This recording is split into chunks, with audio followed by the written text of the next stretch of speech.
At the Global Investigative Journalism Conference, we asked some of the world's leading experts for their top tips when investigating stories. Using digital data can reveal hidden truths, and it should be accompanied by in-depth reporting. Hi, I'm Sinininni. I'm an investigative reporter with more than 25 years of experience. I'm the director of the data journalism program at Columbia University in New York. And I also lead a group of investigative fellows doing cross-border data investigations. And we're currently teaming up with some media partners in New York, and they publish the work we do. In order to investigate, you need to connect the dots. So my first tip would be just that. Connecting the dots involves collecting pieces of information from multiple sources and making sense of it to find hidden patterns and outliers that ultimately can lead to relevant stories. Investigating means precisely combining all these pieces of information from multiple sources. Tip number 2, do not trust any data source because data lie as same as people do. So you need to conduct a thorough investigation about the data itself before starting to analyzing the data. One of the ways to do that is looking into how complete is the data, if it represents the time frame that you are investigating, also sorting by different fields, looking into the extreme values. Sometimes they could be typos and mistakes in the data. And then obviously is finding out who and why collected the data, what's the purpose of it, who paid for it. So all these quality assessment has to be done before you start analyzing the data. Tip number 3, before you start analyzing the data, you have to use your imagination. Imagine how the data was collected, by whom, was there any form involved? If so, then it's good to have access to that form and to see the questions that were asked. Having access to the source of the data collection allows you to make a better assessment and to ask much better questions. Tip number 4, data is full of acronyms and codes, and you need to know what they mean before digging into the data. Usually those weird acronyms or weird codes can take you to places that you otherwise would never imagine. And so by understanding what they mean, you can ask questions and then combine multiple variables and be able to find ultimately better stories. Think about it as if you are interrogating or interviewing a person.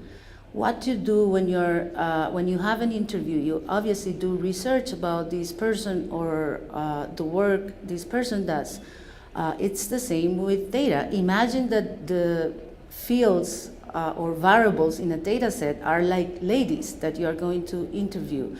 And you need to know everything about each of these ladies before interviewing them.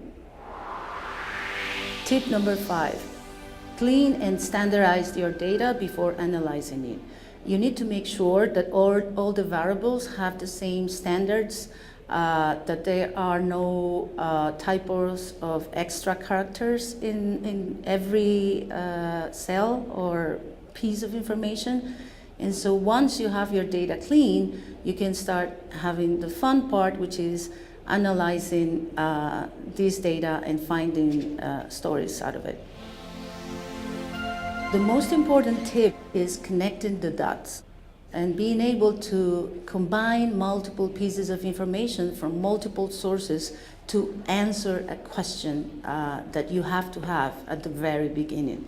Connecting the dots always implies going to multiple places, getting a piece of information that can lead you to the second place and the third place and so on and so forth. So that strategy that is usually designed at the very beginning of the investigation totally affects and help you on how to be able to see the whole picture. And connecting the dots, it's an art. And that art is always based in a question or multiple questions. So the strategy of selecting the right data, it's always linked to these big question or hypothesis that you have in your mind and that you know can be answered by connecting the dots across multiple sources of information. One of the examples on working with data started in a class that I teach at Columbia that it's called Using Data to Investigate Across Borders. In that class, we have done several projects. One of them is the Global Shipping Project, where we collected data from multiple sources on the shipping industry.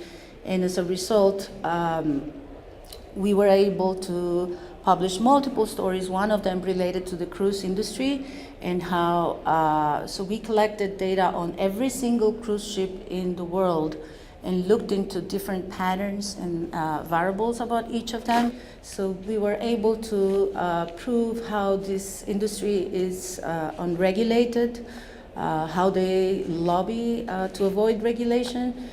One of the findings that it's not a secret is how every single ship owned by cruise companies in the US is registered in an offshore country.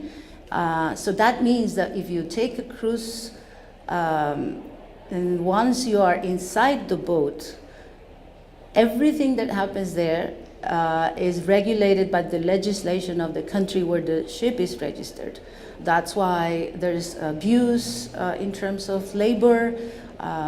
International crimes happening in a cruise ship are usually not investigated necessarily in the country where you're from, but in the country where the ship is registered. So all these findings and more patterns were discovered by a group of students at Columbia who collected the data from multiple open source and commercial databases, and we followed all the process from collecting, cleaning, processing, and interrogating the data till contrasting this data with reality.